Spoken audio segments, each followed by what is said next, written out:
Good afternoon to all our listeners and viewers of the NDC Heartbeat podcast. We're happy to have all those who are listening on radio via WeFM, Vibes FM, Spice Capital Radio, 100.5 FM out of Grenville, and of course, right along out of Brooklyn, New York. We also have the NDC Facebook online platform and YouTube. Now, what we're going to be doing today is to share with you excerpts of the activity held at the airport yesterday, Saturday, to mark the arrival of Grenada's Olympic team from Paris. So stay with us. We share this with you.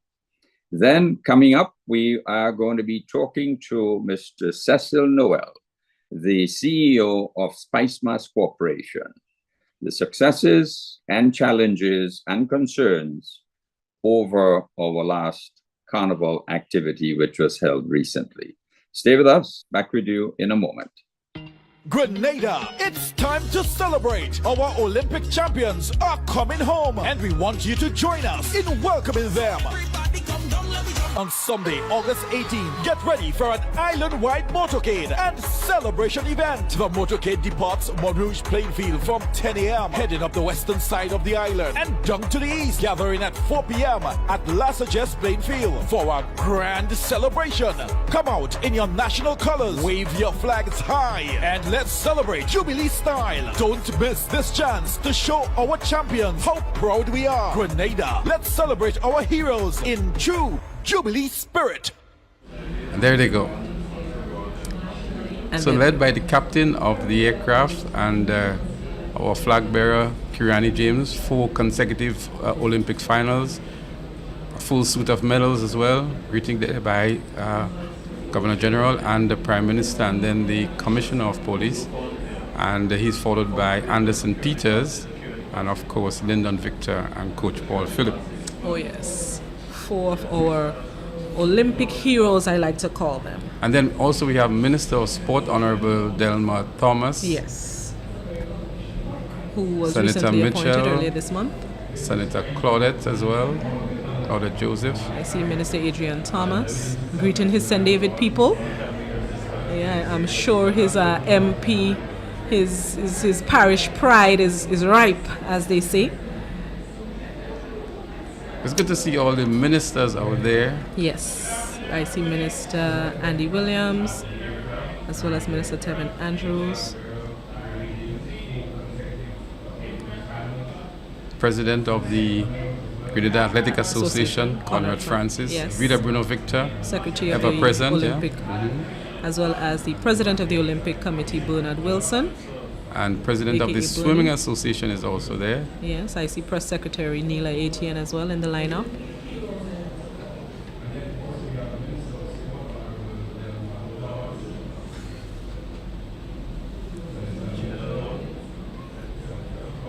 Coordinator of Sports in the Ministry of Sports, Conrad Francis, who has first-hand knowledge of these athletes.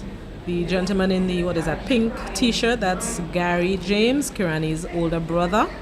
Happy to see him being there and welcoming our athletes home. And we have other family members of our athletes as well.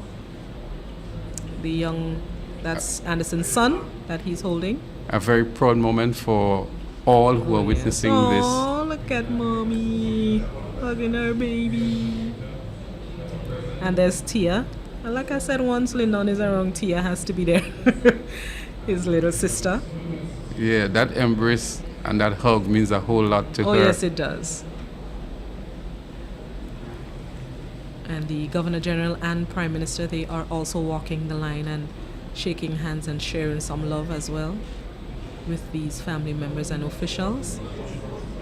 And those are our athletes, Joshua Sylvester, Christophe Callis, he's presenting now to Lyndon Victor. Lyndon, yes, he is. So only gold medalist at Carifta 2024. Yes. Annalisa Brown is there. Annalisa Brown to present to Anderson.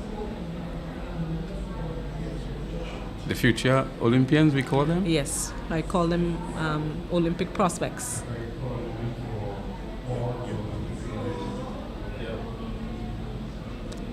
So this is a proud Grenadian moment. I almost want to tell them, make us take out my athletes in the sun.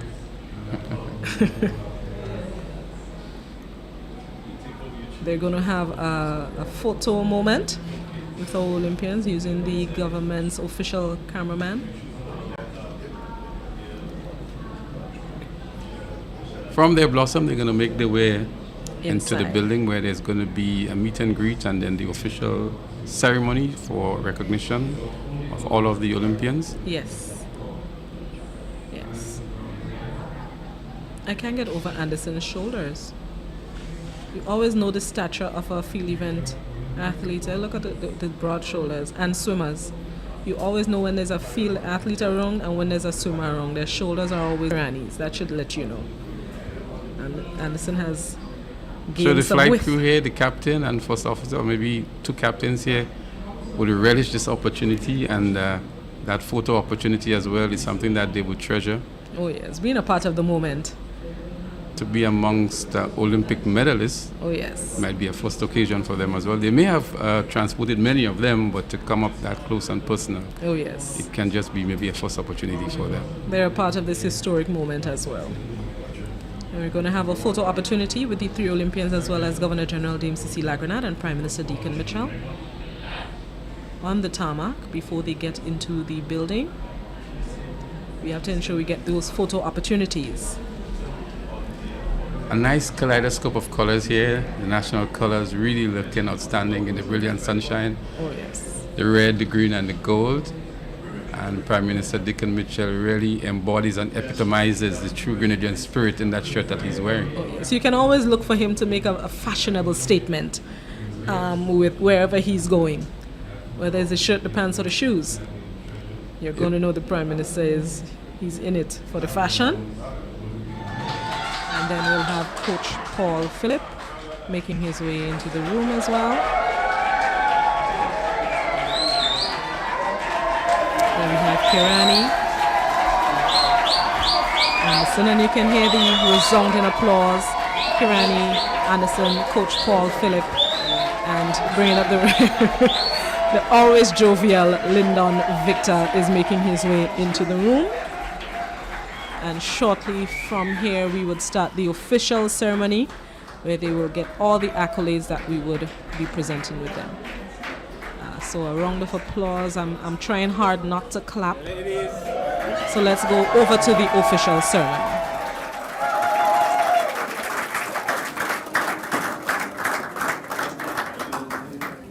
What you're witnessing is a series of firsts.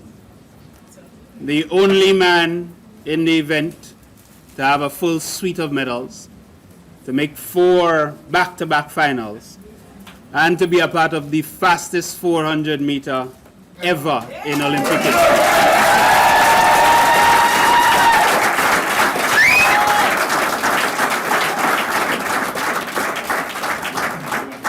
And flanking his sides, 2 men who created history this year. Not just for being first in their events, but for the first time ever, Grenada was able to leave an Olympic Games with more than just 1 medal.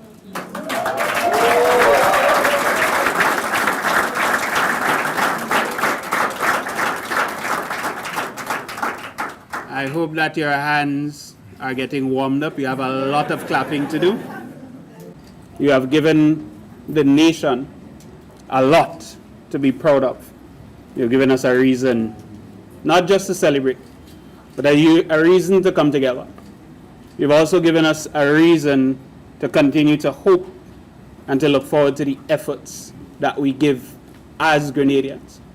You carry the hope, the pride, the dream. You carry the nutmeg with us. And there's not much that we can do to say thank you. But we trust that this weekend will express to you how much your efforts mean to us. Can we put our hands together for our Olympians again?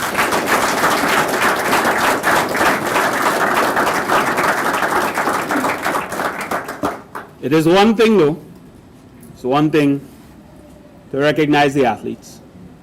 It is also needful and necessary to recognize the team behind the athletes.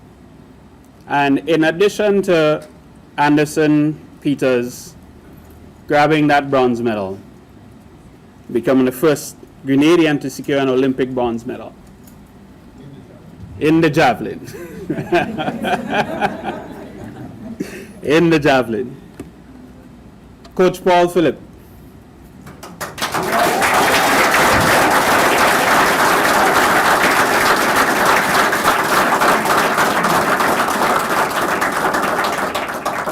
I don't know if I have enough words, Coach Paul, to say how grateful we are for your contributions to Grenada and to Anderson. And I think it's correct that you are the first Grenadian coach to coach a Grenadian athlete to the Olympics and to the podium at the Olympics.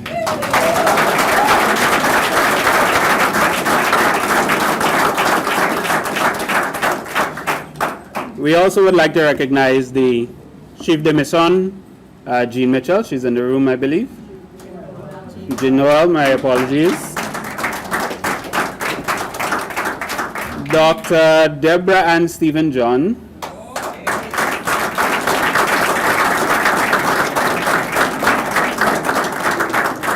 So Dr. Deborah was not in the ring. She was not competing, but she did make a first for us as a Grenadian, being the first Olympic boxing ringside official.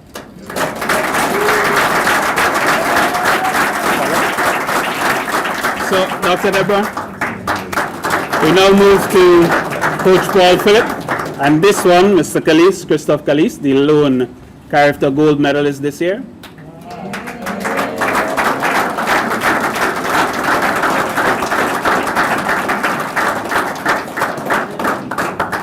Field event to field event.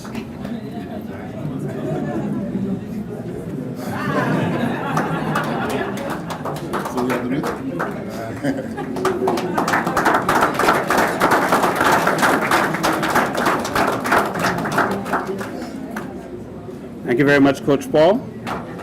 Thank you very much. Anna, you have the pleasure of doing the next athlete, our next Olympian, Hallie Hazard. Hallie is the 10th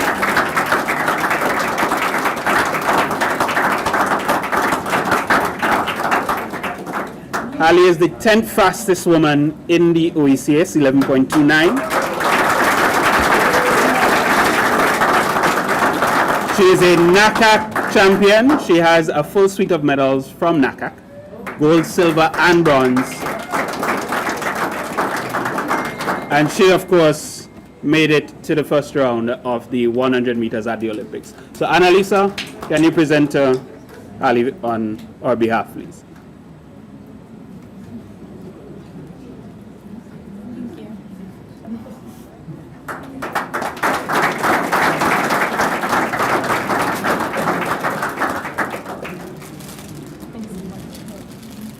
Christophe Calise will now present to our two-time Commonwealth champion, our World Championship bronze medal in the decathlon, and our first Olympic medalist in the decathlon. The life of the party,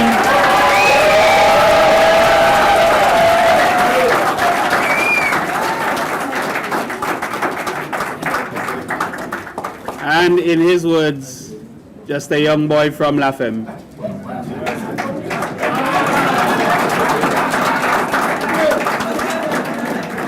Following in the footsteps of another young boy from La Femme. Go ahead. Okay, we'll do it after.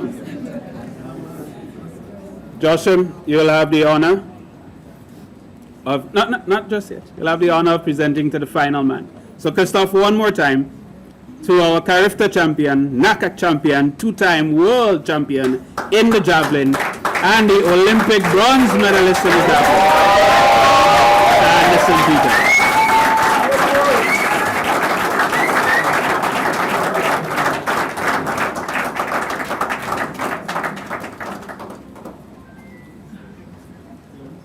And now, Joshua, from one 400-meter specialist next to our Carifta champion, Commonwealth champion, world champion, bronze, silver, gold, 4-time Olympian, 3-time Olympic medalist.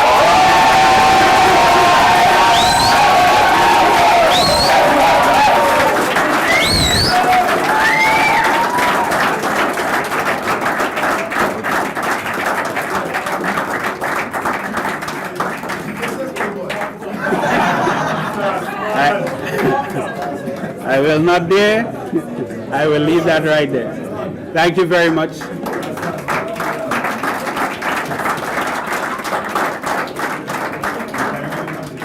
And so at this point, I'll ask our Acting Minister of Sports, Minister Delma Thomas, to make a few remarks.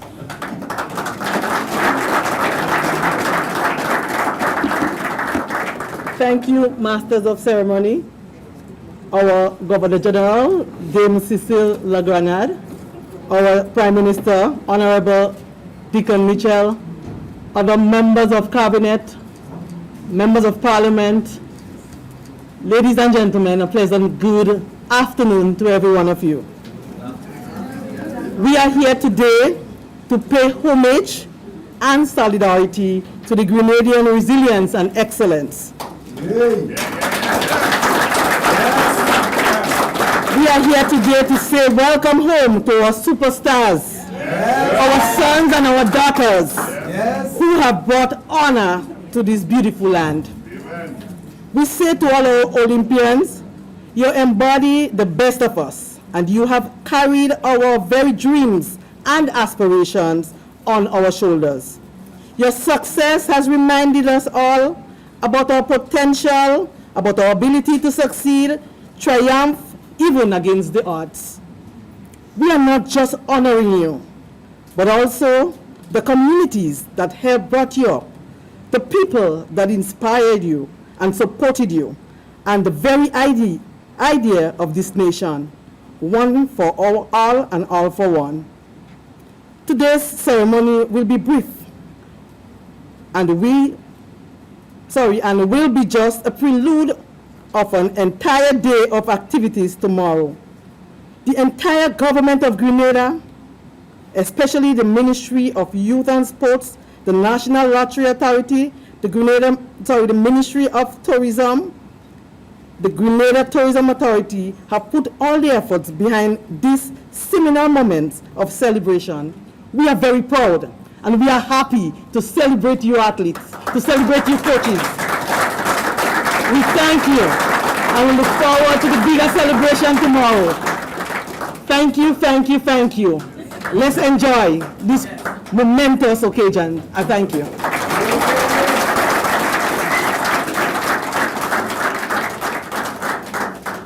Thank you very much, Minister Thomas. And now we'll invite our 3 Olympic medalists to head over to this little cloth over here. I'll ask you gentlemen to remove and feast your eyes and allow the rest of us to see what's hidden underneath here. And as they make their way over, not too long ago, a young lady spent some time with the Prime Minister, and she left some words that were immortalized in the presentation we're about to see. So gentlemen, if you may.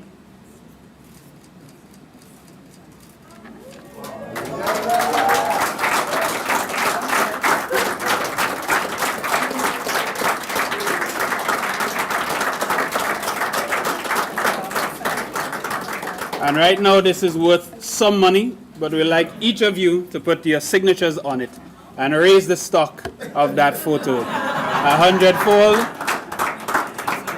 So each Olympic medalist is going to sign this bit of artwork. And the quote that's featured on it is from young Haley Phillip. And she says, "If you dream big, work hard, and stay focused, you can make that dream a reality."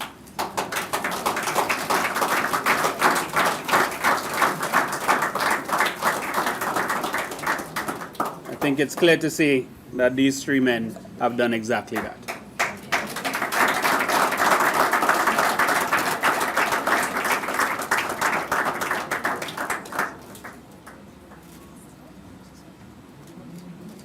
The artwork that you're looking at will eventually become exercise book covers that will be distributed.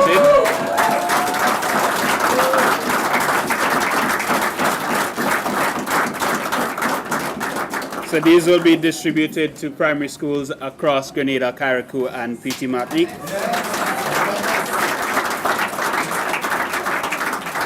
As we continue to inspire our next generation.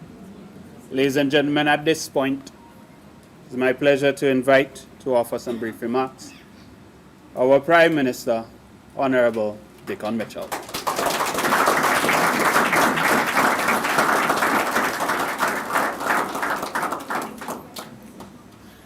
Thank you. Good afternoon, ladies and gentlemen. Permit me to observe the presence of our esteemed Governor General. Permit me to recognize everyone else in the room. And finally, permit me to recognize our Olympians, our medalists, and Coach Paul and all the other coaches who are here. I also obviously want to recognize all of our athletic associations and their representatives because obviously without the Olympians, without the coaches, we know that there are organizations behind them. And so I also want to take the opportunity to recognize them.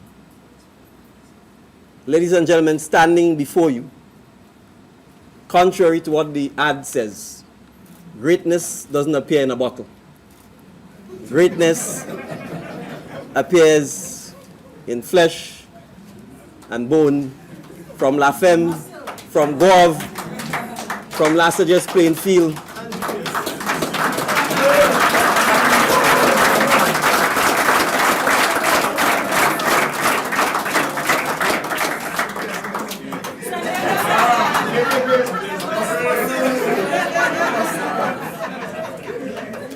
Let's not have this show off here. Right? From GBSS.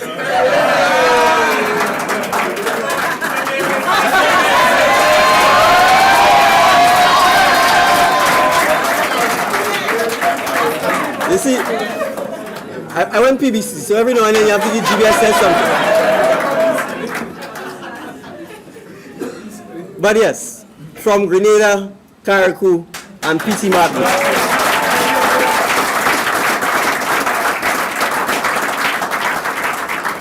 So when we say 473 to the world, this is what we mean.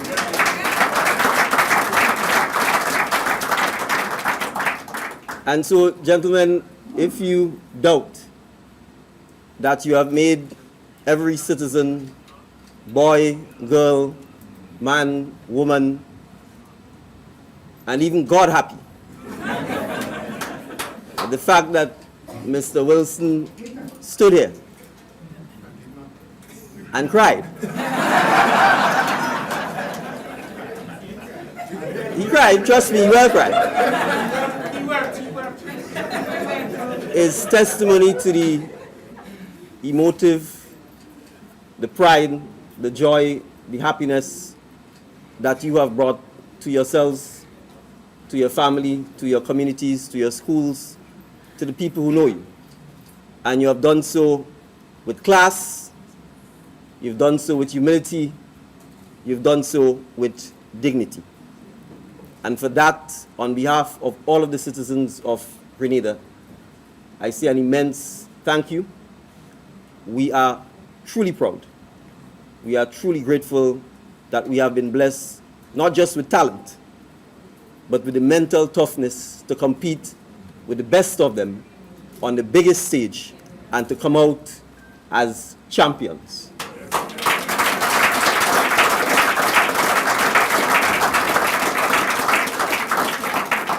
And so what you have done undoubtedly is to inspire generations of Grenadians to come. By your hard work, by your dedication, by your persistence. Because I know you are not successful because you were granted an abundance of resources, or that you got sponsors from the time you were in primary school, or that you even got sponsors while you were already champions. But it is because of your tenacity, your dedication, your hard work, that you are here standing, making yourselves and the country of Grenada, Carriacou, and Petite Martinique proud.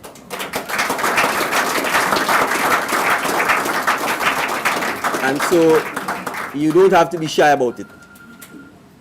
This is your success. You deserve to take full credit for it. You deserve to walk with pride. You deserve to walk with confidence.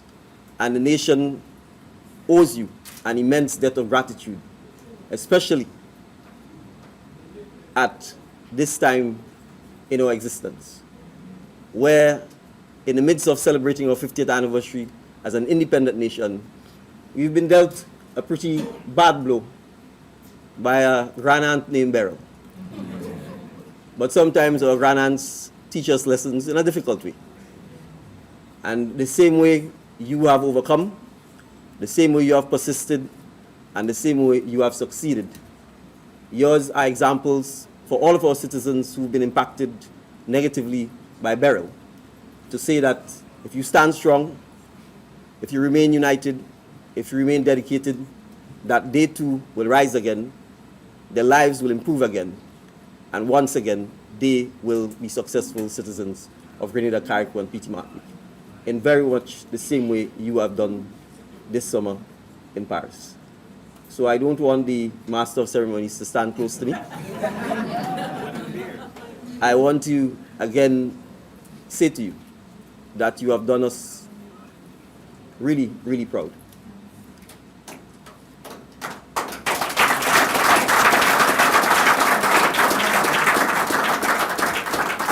I know there are lots of people to thank. I do want to take the opportunity to single out those members of the business sector who have supported you throughout your career. I don't want them to be left out because in many instances when others were not doing so, some of them were doing so quietly. And for those who've stuck with you, they know who they are.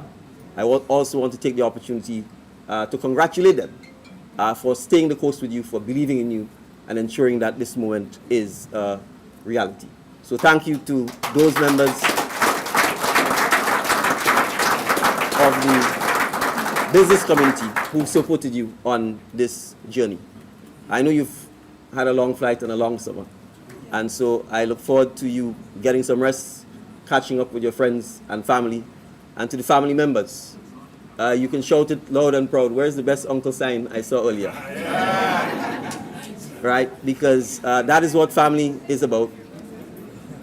And no doubt you are absolutely proud of them, and you should be. So once again, congratulations, and thank you very much.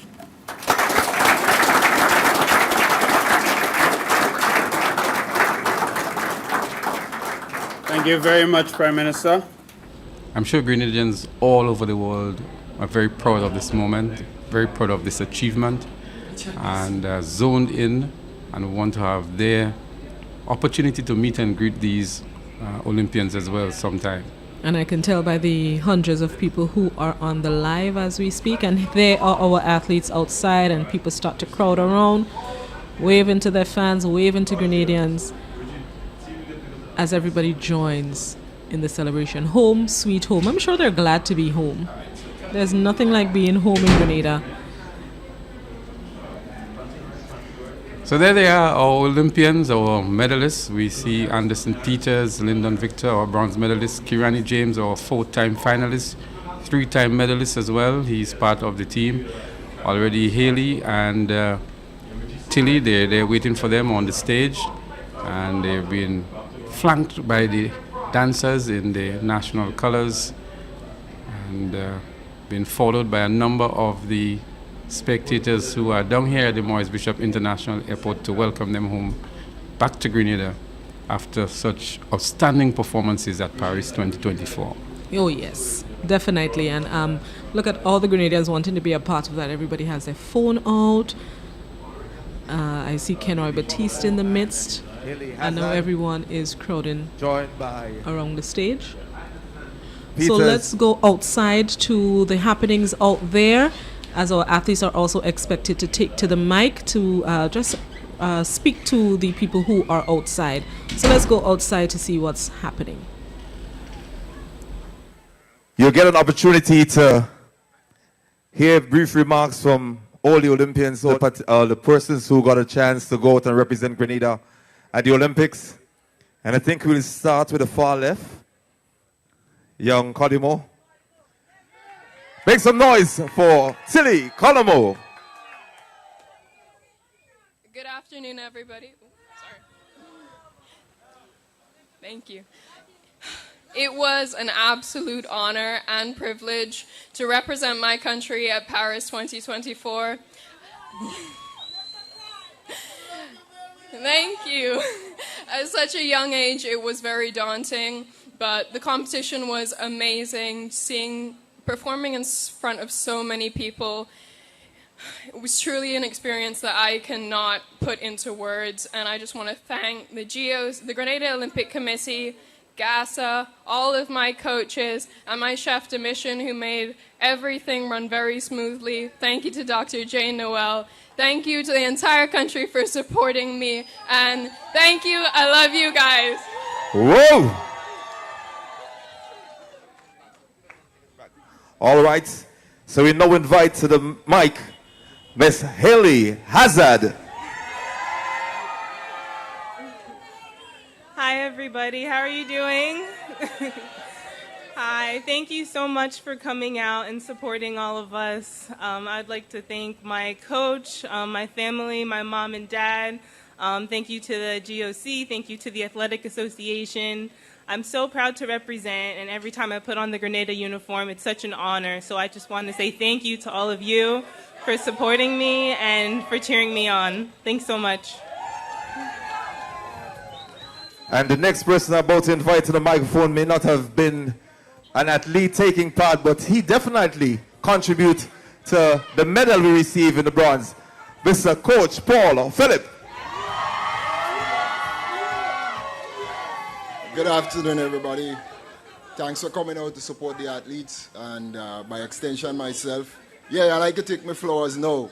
They forget to give me inside early, so they give me late, but I get some flowers. So I want to say thank you to the Grenadian public. I was looking on social media and all forms of media that I could lay my eyes on, and I really think that it was heartwarming to see how many people was really supporting the athletes.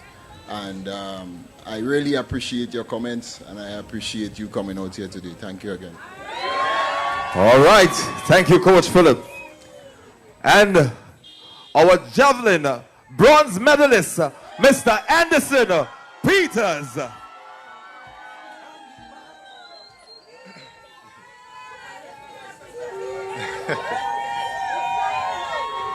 Good afternoon to everyone. I just want to take this opportunity to say thank you to the entire nation, Grenada, Carriacou, and Petit Martinique, for first off allowing me, Anderson Peters, to represent an entire nation of 120,000 people. And I just want to say again that it doesn't matter which part of the world we are as athletes, home is where the heart is.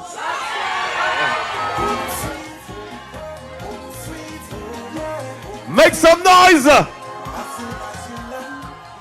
All right. And it's also a pleasure to invite to the mic the bronze medalist in the decathlon, Mr. Lyndon Victor. Grenada! Grenada! Listen, this is why we do what we do. For this, for you. It is an absolute pleasure to represent Grenada and to put Grenada on the map once more. We appreciate all the support. We've seen all the thank you, all the congratulations, and we are so honored to celebrate this moment with all of Grenada. And I speak for all of us when we say the welcome was well received. Thank you, guys.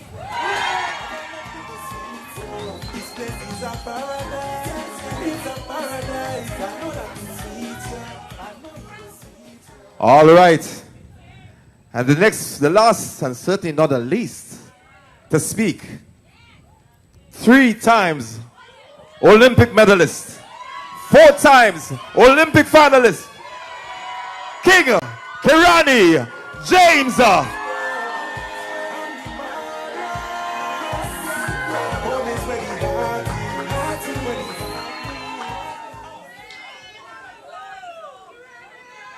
Pleasant good afternoon to everyone. And just to echo the sentiments of everybody here on the stage, there's a lot of gratitude that we have for everyone, Grenada, Carriacou, and Peter Martinique, the whole island, in terms of supporting us, giving us the encouragement, and is all about invoking this feeling right here, this feeling of pride, this feeling of joy, of happiness. And this is our part that we play in terms of making the country what it is to make us one and to continue to do that. So we all have a part to play in terms of making Grenada what it is, to aspire, to build, to advance as one people, one family. And may God bless our nation. And like I said, I want to thank you all so much, especially for me, because I've been doing this for a while now, and and I have to say, the support never has wavered. And for me, that truly means a lot for me to come back to my photo Olympics and to still have that feeling of joy, to still be motivated to represent the country, to invoke, like I say, this feeling. So thank you guys so much from the bottom of my heart. Thank you guys so much for coming out.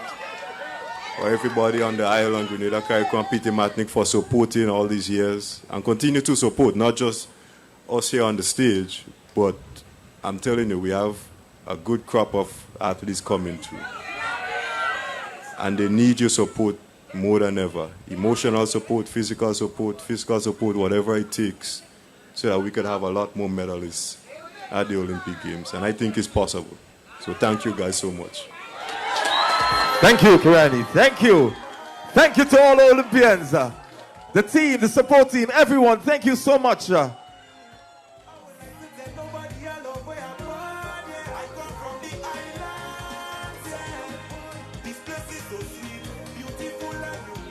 you get an opportunity to take some photos of the athletes. They're here.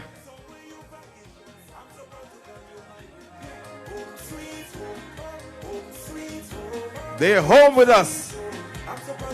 Don't forget the Motorcade tomorrow. Don't forget the Motorcade tomorrow starting at 10 at Monroe's playing field. Go up the western side and we come back into the east, end up in Las Vegas where we have some entertainment and the rally, yeah? So don't forget, the excitement continues.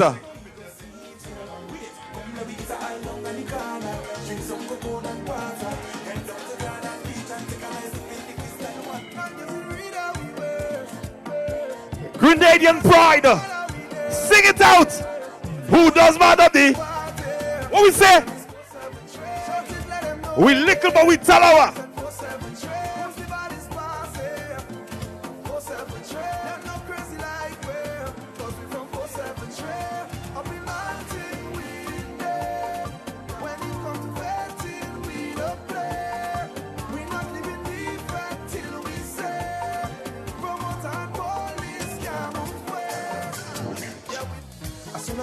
I can't sit back, just believe that. I find myself in a zone and you know why it's not. No.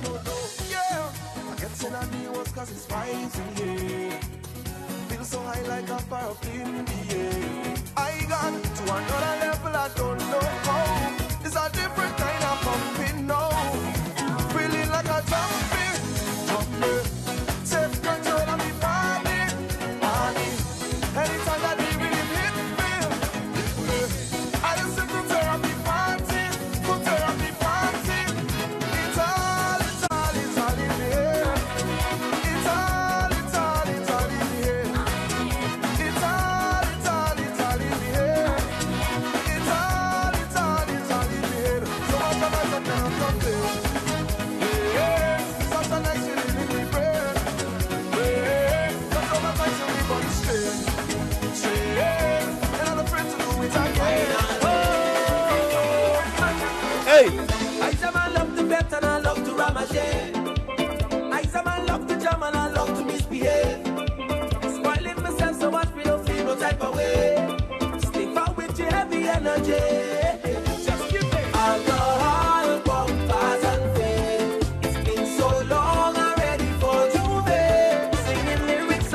So you have a moment.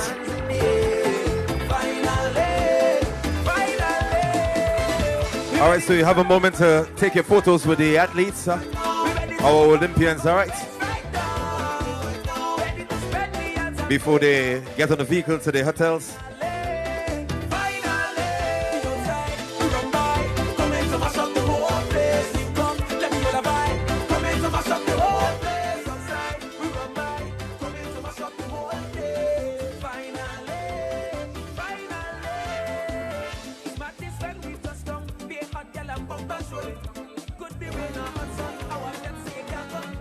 Grenada, it's time to celebrate. Our Olympic champions are coming home, and we want you to join us in welcoming them. On Sunday, August 18, get ready for an island-wide motorcade and celebration event. The motorcade departs Mont Rouge Plainfield from 10 a.m., heading up the western side of the island and down to the east, gathering at 4 p.m. at La Sagesse Plainfield for a grand celebration. Come out in your national colors, wave your flags high, and let's celebrate Jubilee style. Don't miss this chance to show our champions how proud we are. Grenada, let's celebrate our heroes in true Jubilee spirit. Welcome to the Heartbeat, and we invite you to introduce yourself. Thank you, Mr. Forrester, and to all your viewers and listeners. And it's a pleasure being here, to talk a bit about Carnival as the CEO, CEO of Spice Mars. It gives me great pleasure to, at least give our audience a synopsis of what took place for Carnival 2024, Spice Mars 2024. So I'm happy to be here on the program. Great. Thank you so very much indeed. I know there's a lot of excitement locally, regionally, and internationally with respect to post-Carnival 2024. First of all, let me ask you, what sort of effect had the Hurricane Beryl, which is just before Carnival, had on the entire planning and the psychic of the leadership and management of Spice Mars Corporation? Well, let me start by saying, Hurricane Beryl came at a time when, we were, I would say, in full gear working on Spice Mars 2024. It came and it gave us a really severe blow, especially to the north and to our sister isle, Carriacou and Petit Martinique. So it did, in fact, have that impact on us. But it really did not take us long as a board to decide that here we got to move on with Spice Mars, and for all the good reasons. Because we saw it, in fact, it's something that people had prepared for from an economical standpoint on the mainland.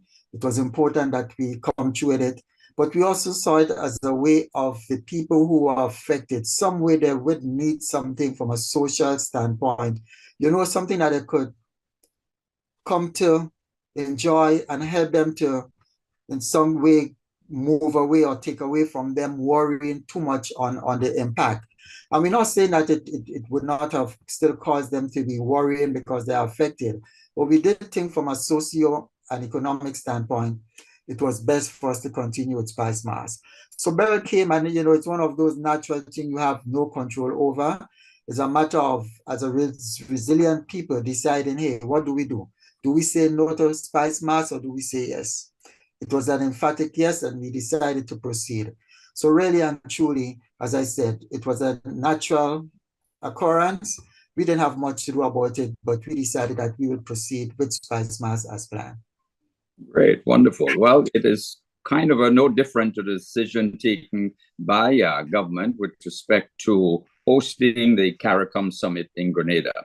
As you know, it had to be postponed, and Prime Minister Deacon Mitchell and his cabinet decided, notwithstanding the challenges Grenada faced and continue to face, we are going to proceed with respect to this very important summit, CARICOM. And it seems as though that you and your leadership and the chairman of SMC obviously thought likewise. So congratulations on this. But having said that, there have been so many reports coming out of the events that have been held. But first of all, let me ask you, what would you say were your successes over this Carnival period? Well, first of all, I would say overall Spice Mass 2024 was a success. I would not say it was a resounding success, and I will explain why. But we sat, we planned, and we know what we had to do in terms of executing Spice Mass. And it's only fair that we start, if we're going to talk about it, let's start, let's say, from the preliminary stages. So from the preliminary stages, we had the preliminaries in terms of the groovy and power soca, as well as the judging of the calypso tents. And even then, we were severely impacted by the weather condition again.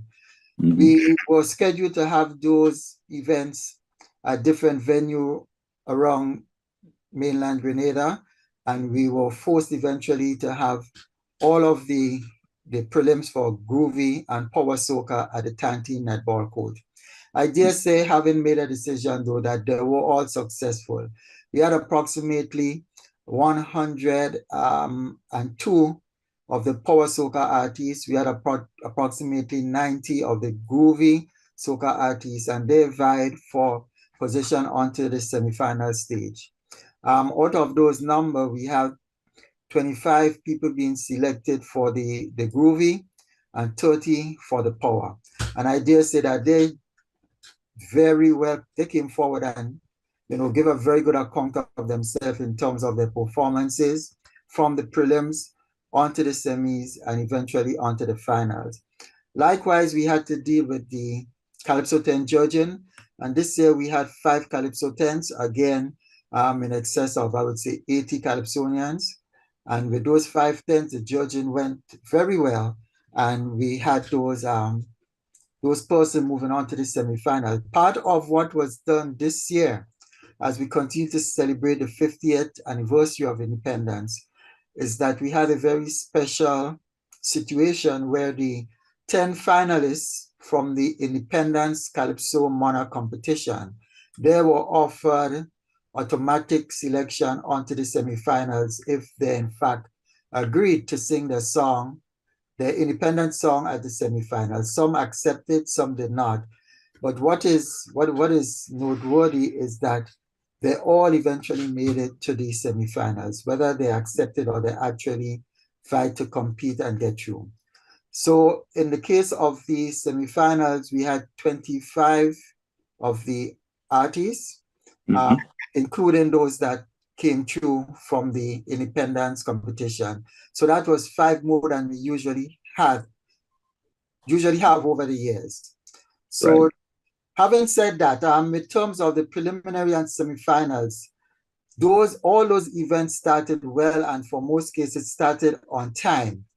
And when I say on time, we said 8 in some case, and we started. In the case of the Calypso finals, that's the only one that was a little bit later on the semis, and that had to do with some of the musicians not being able to be there because of the same CARICOM Heads of Government Conference. But having said that, I think from the preliminary stage up to the semifinals, the events went very well, were produced very well. The performances from the artists went very well. Coming into the finals, which were at the Athletic Stadium, and let me just go back to say, the change in venue was a serious challenge for us at Spice Mass, because all April into May, we were still working on logistics in terms of exactly where we would get to have the final events. Eventually, the go-ahead was given for the Athletic Stadium. And that being the case, you would imagine the number of planning, especially from a logistics standpoint, that had to go into preparation. It was a very, very challenging undertaking. It also from a financial standpoint, everything is not completed in terms of the conch, but we know it is in excess of $300,000 getting the place prepared, barricading, fencing, protection of field and track. So it was a serious undertaking, and it really, I must say, stretched our resources in terms of making sure the place was prepared. And we got into the finals, and the shows came off well. We started with at the Kirani James Athletic Stadium. We started first of all August 3rd with the Children's Carnival Frolic. And that too started on time. And it was important that the public understand this, because I have heard, some of the comments, and as much as some of them is unfair, because in reality, that's what happened. It is extremely important to note that some of the delays that we experienced at the finals were by no means directly related to any, should I say, fault on behalf of Spice Mass. If we start with the Keys Carnival, we started on time on the road, we shortened the parade route, and we were ready for the children coming off the road to get on stage. And there was some serious technical challenges that affected that, delayed us by approximately one hour. At the end of the day, Spice Mass, as Spice Mass, we put on an event. We have to take the responsibility, but there was absolutely nothing we could have done based on the technical challenges that was faced for the Children's Carnival Frolic. Nonetheless, once it started, it went, and it went well. We were hoping to finish approximately 7:38. We finished more close, approximately maybe around 8:45 by the time we got the results and so. So I still believe, despite those delays, the Children Carnival Frolic went very well. I could talk about the results a little bit, but I'm just talking about the events themselves as it is now. I'm not sure you were going to ask or make a comment, Mr. Forrester? Well, first of all, I'd like to comment on the fact of the Marsh Crush. I kind of anticipated that it would have been, better attended and so forth. Plus, it started late. Granted, there was some rain, etc. But what are your thoughts on that show? Well, yeah, I mean, you single out the DeMarge Crush show, but Junior Calypso, the Teacher Eddie Junior Calypso competition. And in both cases, I think that the children, they did an exceptionally great job, both in performance on the steel pan, as well as with the Calypso renditions. Young Moti, that's Christian Niles, he retained the title as the Junior Calypso Monarch. Those events went off really, really, really well once started. We got into the other event to take place was that of the Queen Pageant. And there again, we had some challenges. And it's significant to note, right? Sometimes we hear the comments of how we work along or with the promoters. And we were very well attuned of what was happening. And there were 2 events preceding the Queen Pageant. And we had to work along with the promoters to ensure that those events came off. Nonetheless, to say again, as a result of those events on the Tuesday and Wednesday preceding the Queen Pageant on the Thursday, from a logistics standpoint, there was so much work to be done. The place was, for want of a better word, was really in a mess. From a logistics standpoint, the things that had to be set up, things were just late because the place had to be clean. And when I say clean, things like oil and so from the previous events had to be clean. And it really was a serious challenge for us going into the Queen Pageant. We were able to do what had to be done, and we started 45 minutes later than the scheduled start time. Again, once that event started, 8:45, it went through, and from my indication and from all indication, it was a smooth flow, and we had a really good turnout in terms of attendance at the Queen Pageant. And even the performances and the appearances of these 7 young ladies, I think they did an excellent job, really exceptional job. Yeah, that should be encouraged indeed. But one of the complaints coming out of not just that show, but several shows, is the late hours in which these shows end, with youngsters, young kids, and so forth. Some of them attending these shows with, family members.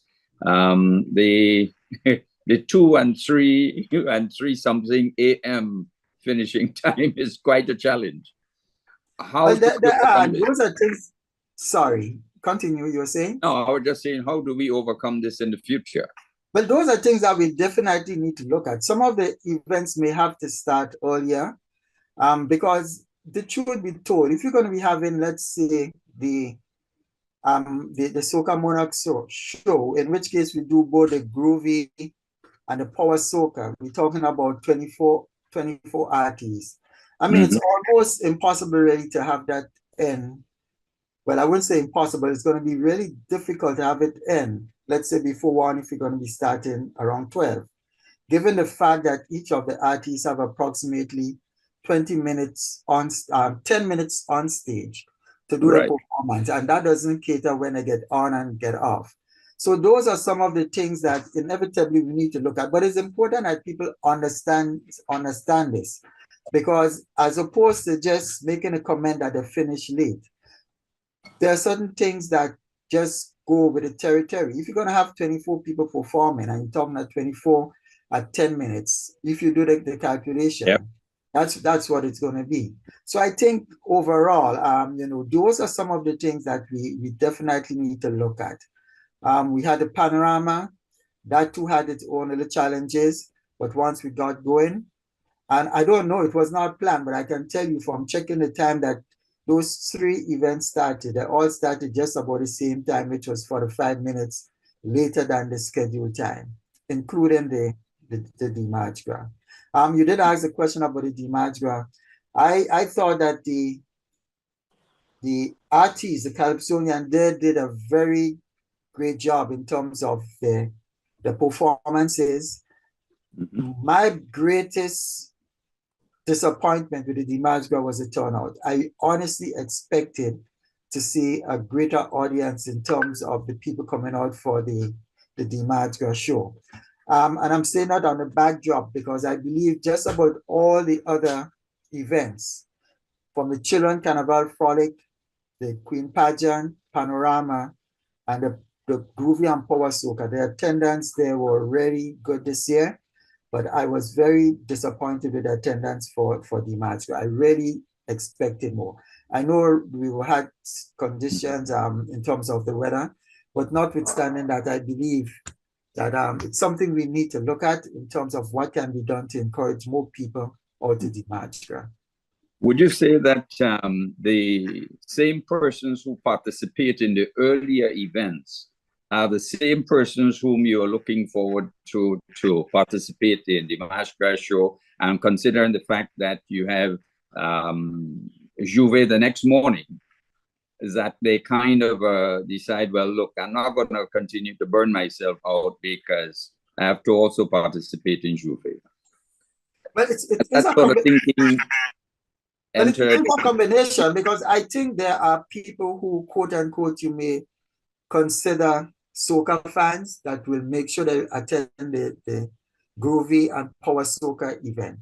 But then there are people who are considered diehard Calypso fans.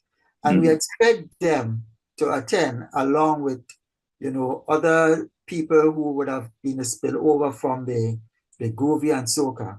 But as I said, it was one of my greater disappointment in terms of number attendance at the events. That is the Dimanche Gras. For all others, I'll say I was really enthused. I was really satisfied, including Panorama. We had a really good turnout, in terms of attendees there. Right. So let's get into Juve. And some of the comments you see coming out of Juve is that it extended again way beyond the time limit given and advertised and promoted. Yeah. Why is this continuing to happen? Well, you talk about Juve, and I will come back to it. But, as I said, it's important that we educate the public. And before I go to Juve, with regards especially to the final events at the stadium, there are a few things I really want to note so that the public can be better educated. I spoke of the venue and the challenges. What I have in fact realized, having gone through what we went through this year, apart from just the challenges of the venue, I am realizing that the stakeholders or even the service providers, that there is in some way a deficiency there. And let me explain why. Because it's one thing for us to look at some of the negatives when you look at it just on the outskirt of everything else. But just getting the venue organized, needing tents, different barricades, thing to cover the track. We had serious challenges getting those from our service providers. There were so many other events taking place, and I will use the word competing, but when I say competing, I'm talking in terms of time and date. And the service providers, they were stretched in terms of having to provide for us and for everybody else having events. It is something that seriously impacted our readiness to be able to start on time, our readiness in terms of what we expected the venue to look like. And it must be noted, we had challenges being able to actively protect some of the areas, inefficient or inadequate tents to house the people that we need to house there. And the list goes on in terms of us not being able to get all that was required. We eventually even had to seek assistance outside of Grenada in terms of getting fencing to help do some of the barricading. And it's important that we know these, because it's easy for people to see certain things and comment on Spice Mass and say, you know, speak about the lateness. But if they look at everything else, I mean, you look at the surrounding, we made approximately 5 site visits, you know, talking about different things that need to take place, gates to open, vending in terms of the facilities in the streets. And we got there and there were few people actually vending like in the streets. And I'm not here to beat up on anyone, but I think collectively we had a number of things to do. And in a lot of cases, I think the ball fell in some of our departments. And when I say our departments, and by the way, I'm just stating to you, Terry, and to the audience, we have not yet had a board of directors meeting since Carnival. And you know, some of what I'm saying, I gotta be mindful that I owe it to my directors to first of all have discussions with them on some of these. But the truth is, collectively, there were a number of things that really we have to work on improving. The whole question of police in the area, the whole question of logistics, the whole question of the amount of finances that is put into the whole Spice Mass. Those are some of the discussions that at some point we need to delve into at a bigger discussion.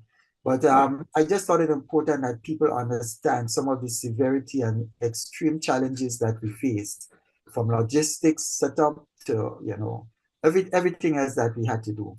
You spoke about the Juve, and again, we had a massive turnout for Juve, but we need to even look at what happened at our Juve. Part of what I found missing at Juve this year is that we had less of the music trucks, less DJ on the road. And that impacted even the start, what I consider the official start. There were just a lot of people there, but we were not seeing the trucks. And again, when we analyzed it, when we did our checks, even we as Spice Mass, we wanted to have, you know, some DJs, and we weren't able to get them because all these people were contracted to work either with Monday night mass bands. So you had some of these trucks being built, the DJs on them, but they were not on the road Juve morning. Similarly for the mass bands. And you know, it's really a collective effort. I mean, Spice Mass and the stakeholders, mainly Mass, Pan, Calypso Soca artists, we all have to work together to make sure that what we do is seamless. But there were challenges, and I'm talking about the challenges, but I know there were also a lot of success among all of these. And I think people need to remember that despite the challenges, the work done by Spice Mass, it was tremendous, and we were able to pull off Spice Mass this 2024. Well, I can well imagine no easy undertaking by any stretch of the imagination. And it's human, you know, to kind of poke holes wherever you see openings and so forth. But we're going to take just a short break. And when we come back, I would want to ask you the question which everyone is asking. Why are the costumes of females so explicit? So we take a short break, and we'd like your response to this when we get back. Grenada, it's time to celebrate. Our Olympic champions are coming home, and we want you to join us in welcoming them. On Sunday, August 18, get ready for an island-wide motorcade and celebration event. The motorcade departs Montrouge Plainfield from 10 a.m., heading up the western side of the island and down to the east, gathering at 4 p.m. at La Sagesse Plainfield for a grand celebration. Come out in your national colors, wave your flags high, and let's celebrate Jubilee style. Don't miss this chance to show our champions how proud we are. Grenada, let's celebrate our heroes in true Jubilee spirit.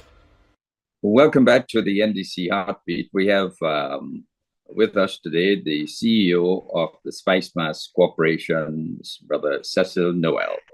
So tell us about that question being asked throughout Facebook. Why is this exposure? Who are the persons responsible for the designs, etc., etc.?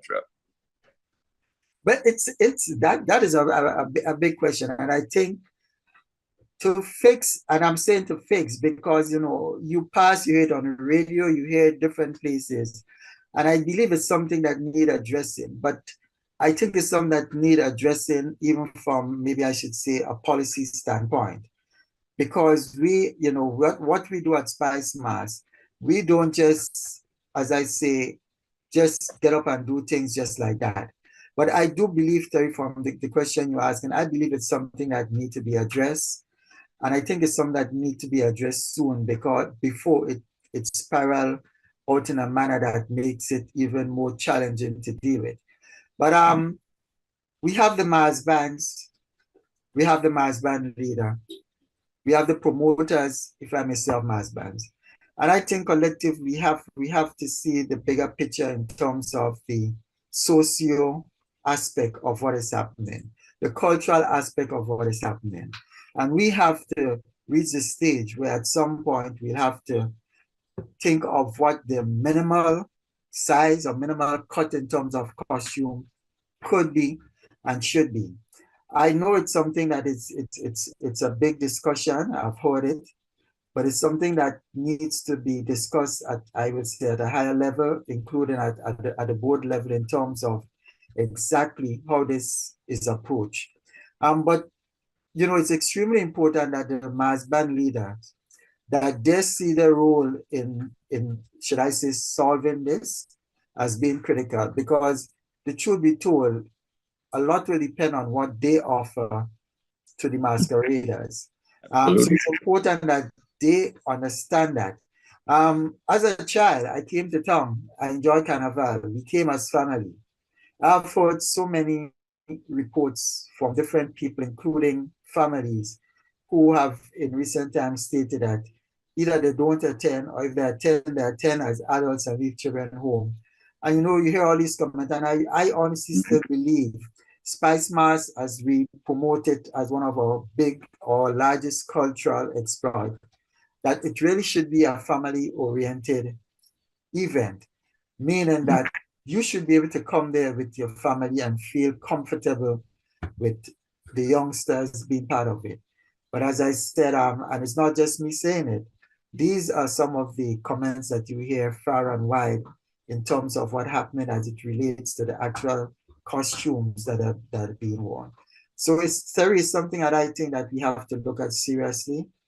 It's something that maybe even Spice Masks, the act of Spice Masks, may need to look at and be addressed. It's something that as the policy directive that may need to be looked at. But if you ask me, I do believe that there are things that can be done and can be done to have everyone comfortable and satisfied with what we're doing.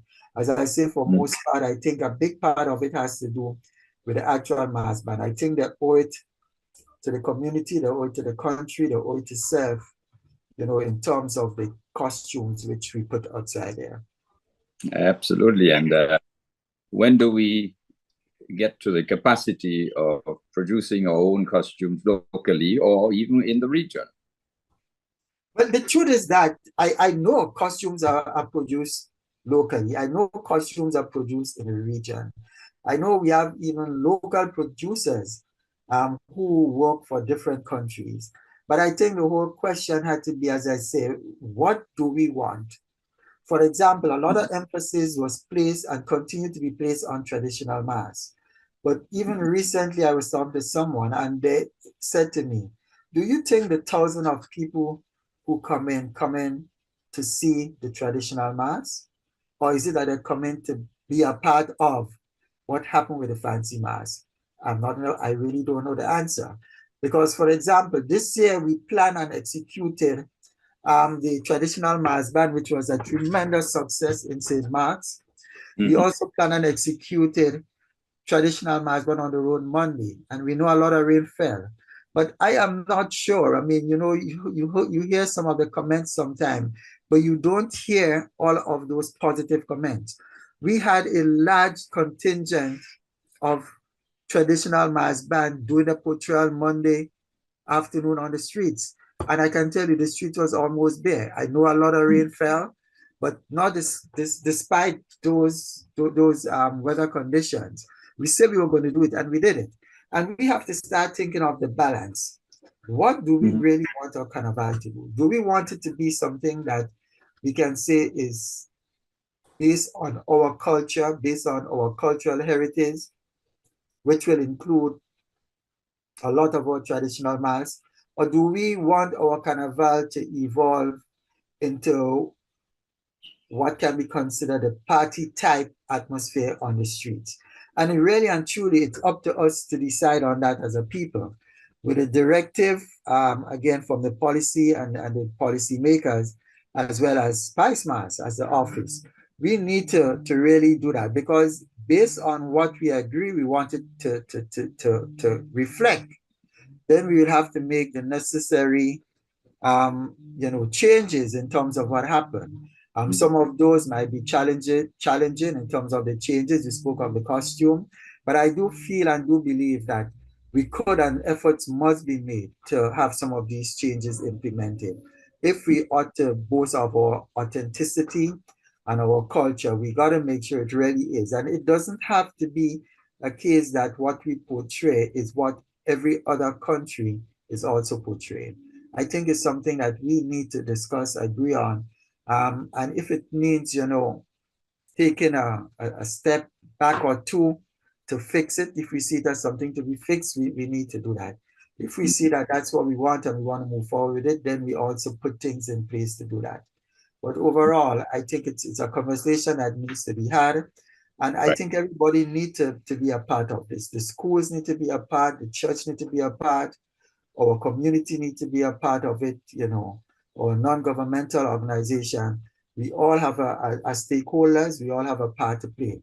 Because at the end of the day, Carnival being our biggest cultural, as well as our biggest revenue generating event, is something we must work at protecting. It's something we must work at making sure that it is a true reflection of Grenada and Grenadianism, if I may put it that way. So combined efforts must be put, and we got to work to ensure that what we offer to the rest of the world is truly Grenadian. Well, Mr. Noel, it seems as though you have all the tenets of understanding the challenges and how to fix them. So we have 2025 coming up, and we therefore will be looking forward to some of those adjustments and corrections here and there. But before you take off, Monday Night Mass, people continue to complain about the lateness of those bands arriving, and young children are there anxiously waiting to see, and midnight comes and nothing, and sometimes 1 o'clock, etc. How can we fix this one? Again, one of the things I believe that need to be done here is the actual route need to be addressed in terms of where we start. But again, really significant. Spice Mass get beat up, and I say as Spice Mass, we have to take responsibility. We put on the event.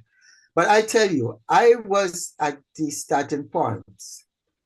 Let's say for the Monday and Tuesday on the road. And it is absolutely important that people understand that some of the bands, we need to be working as one unit. And I'm saying that when you have bands who are telling you they're not moving, or they're just not moving, waiting on larger numbers to come, and you have some of these same people who want to go to all the different events. They want to go to all the juves. They want to go to all the parties. All And the then private events. they come in late, and the bands decide they want to wait to have numbers to start. And I'm saying that because I've been there, I've seen it. I actually see some of the events, such as the parade on the road or the Monday night mass. Okay, maybe we start a half an hour later in terms of saying go. But the truth is that once the bands get going, they should be going. But when you have bands that not moving, waiting on the people to come, you have bands who want to dictate what they do on the road. And quite frankly, what I'm seeing happening here again is that conversation that needs to be held. And it's not that it wasn't had this year, but I think people need to understand the greater impact, and people need to not see it in a selfish way. That is my band. I want, when my band hit the road, it hit the road with large number that people could see it, and not see the big picture that this is an event that is produced by Spice Mass, and we expect everyone to be a part of it and fall in line. So you mentioned, for example, bands coming across. So let's say we started around 9, and I'm saying that because I know that's the time we actually had the band started. But do we really need to take 2 hours to get to the Carnival or to Lagoon Road, Kirani James Boulevard? And I'm asking, but that's what happened. And we had bands now arriving there, let's say around 11 o'clock, and I know that's the time that some of the band came. And they went through. But then you have that long lapse in between band 1, 2, 3, and 4, 5, and 6, for the simple reason that I gave. So these are some of the things that need to be fixed. I think that Spice Mass, we have to take responsibility for some of this. But if people are going to participate in our event, the guidelines are there. But what I think is missing from the guidelines is some of the actual penalties that should be imposed. So people should know that if we start at 8, that you need to be by the last judging point an hour or 1.5 after start time. I think some of these things should happen. And people should know that if they're not falling in line, what are the penalties? What should happen? Discuss. We really need to do more about it. And it's not just for Monday night mass, but it's also for mass on the road. You know, and the challenges are there. And the truth is that I took the opportunity to talk about the challenges and to talk about some of the reasons why they are. Because I think people just need to know. For most part, they were out of the direct and immediate control of Spice Mass. But I'm saying it again, as stakeholders, whether service providers, whether the mass bands, the calypso, the steel bands, we just need to work collectively to make sure that what we do, it's done to the greater success of Grenada, not just as individuals or to our specific, you know, event, but to the overall event, which is Spice Mass. All right. Now, with respect to the long time period that, you know, onlookers have to endure while waiting on Spice Mass, the Monday night mass events, is there somewhere that Spice Mass Corporation can introduce new segments of carnival activities, be it panorama, be it some other event that takes place maybe on a portable floating stage on Lagoon Road? So at least there are some activities taking place to keep the attention of onlookers and viewers. And while you try to fix the time issue of Monday night mass. Well, I'm hearing you, but what you're saying is exactly part of what we try to get away from. And when I say get away, let me explain it. The general consensus, as it is now, is that on Carnival Monday, or as I like to say, Spice Mass Monday, there are 3 main events taking place. And it seems like there are just too many of them in terms of people coming from one, especially when you have the same people wanting to be a part of each. You have the Juve morning. Yeah. That's supposed to start and finish, let's say, by 10 o'clock. And then you have the pageant on the road, which starts, or supposed to start 1 o'clock. There really isn't much time there. And that pageant is something that will go, let's say, on to 6. And I'm saying that because those were the plans we have in place. And then you should take a break and start the Monday night mass by 8. Now, been felt those three events having, in some cases, the same people participating in all three. It just will not work satisfactorily. So in terms of you asking for something else to fill that gap, it is actually asking to have additional events there. And I think what will and could happen if we do that is to compound the situation. What I think we need to do is really streamline.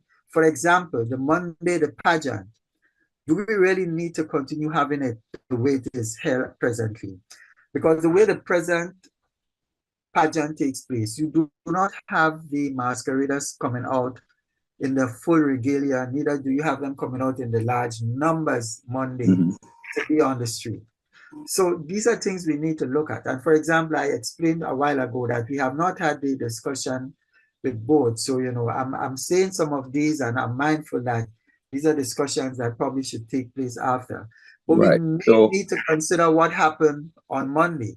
Should we just have two events on Monday? Should we just have the Juve and then the Monday night mass to give people time in between? Or should we continue and keep all three, but try to manage the time better? And those are some of the conversations.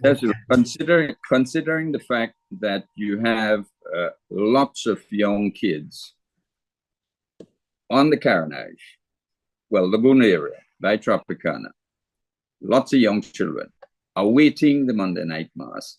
How about incorporating the Children's Carnival Frolic on a floating stage on the Lagoon Road there, and to engage the attention of families, etc., while you cut back on, let's say, one of the many events on Monday, in order to give rest time for the same people who are going to be participating in Monday night, and have these huge trucks closer, maybe up by Pandy Beach area, so that you have a quicker transition taking place. So the entire show could be over by midnight, 1 o'clock for the very latest. And at the same time, you have something to present to the audience who will be by Tropicana and that entire Lagoon area. So moving the Children's Carnival Frolic, in my opinion, creates an opportunity for you. No, I mean, these are all suggestions that we can take on board and look at. So, you know, and it's part of what we do. We listen and we try to use these suggestions, discuss them, and see how best we can make them work in the big scheme of things. So absolutely no problem with the suggestions. But I can tell you, one of the things that I know is under consideration in terms of the length of the route is to bring the start point closer. It is definitely to bring the start point closer. And bringing it closer, what we now will have to think of is how do we create that loop. And I'm using the word loop because that was one of the reasons why it's also started further back.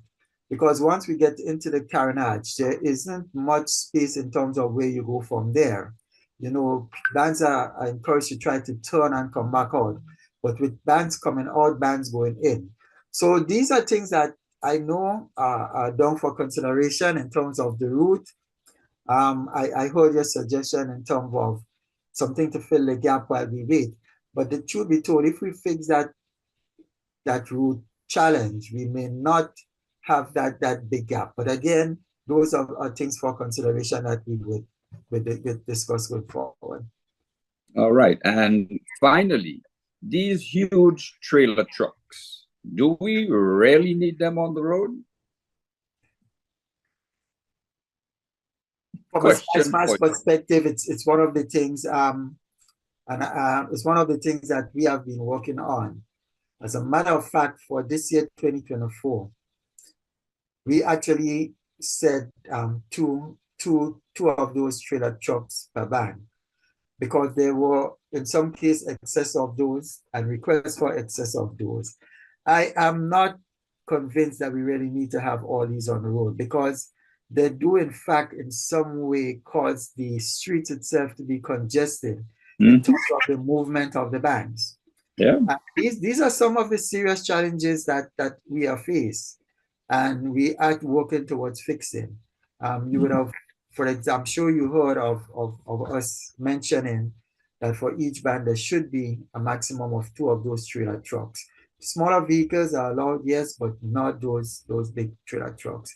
So the discussion has to continue, and we have to find, that, what should I say, balance, because you hear a lot of the experience of the masqueraders. And I remember stating the masqueraders need to have that great experience. But I think the spectators and audience on the street, they too, we owe it to them as well for them to have that experience. And anything that would cause the experience to be great for the masqueraders and the people viewing it, attending the events, that's going to be a win-win situation. And we can't just see it one where we think of the experience for just the masqueraders and not those for the spectators. Well, that's great. But I know you have a lot on your plate, and the planning for next year, I'm sure, has already started. And there's a lot to be considered. But I really would like you to give consideration to a floating stage on the Lagoon Road, so that you can provide substantial entertainment to families, especially children, and bring in the Children Frolic Carnival there, that activity, and really create a meaningful, engaging activity there, pending the early arrival of the Monday night mass. But and as I said, we would look at it, but and I'm smiling. I still recall the initial discussion years ago for Monday night mass was supposed to be exactly what you are requesting now, Mr. Forrester. Well, the Monday night mass, I was not involved. And you were not involved. The Monday night mass, when conceptualized many years ago, was supposed to be that involvement of sponsors and floats, and using the area to do something. It came out of looking at some of the parades in places like, New Orleans and so. And we thought it would have been a nice thing. But as it said, it did not come true. Instead, we end up with something that started as a T-shirt mass, and this is where it is today. So these are some of the things we need to fix. So again, as we look at all that happened, and I just want to remind us that Spice Mass 2024, despite the many challenges faced, and at some point, I hope we can even delve into them in terms of educating the public some more. It was, in fact, a success. It was, in fact, a success. All the events came true, and we can say that I think for the people who came to enjoy themselves, I think they did. And, at the end of the day, the other part that we need to look at now is the economic part, the financial part, as things roll on, to make sure that we are in a good place for 2024. But I'm as I said, despite those, I'm happy that we were able to pull through despite the many challenges faced, and we did it well. Right. Well, thank you so very much for being part of the Heartbeat today. And I know you'd have your work well cut out for you from now till Carnival 2025. So congratulations. Thank you for joining us today. And good luck with your new undertakings. Thank you, and all the best. Great. Well, thank you very much. This was Cecil Noel, the CEO of Spice Mass Corporation, talking to the Heartbeat about the successes and challenges facing our biggest festival celebrated in Grenada, which is Spice Mass Corporation, Spice Mass Events, and Spice Mass Carnival. Everything is spicy down here. So thank you again. And well, we can catch up again later on, hopefully several months before Carnival, so we can talk about some of the changes, some of the new activities that you intend to introduce, especially the aspect of more cloth, not less cloth on the ladies. So thank you again. You're most welcome. Yes. Let me take this opportunity to thank all of you who have listened today on radio and who joined us online. And thank you for being part of the Heartbeat. And join us again next Sunday when we will do it all over again. Enjoy.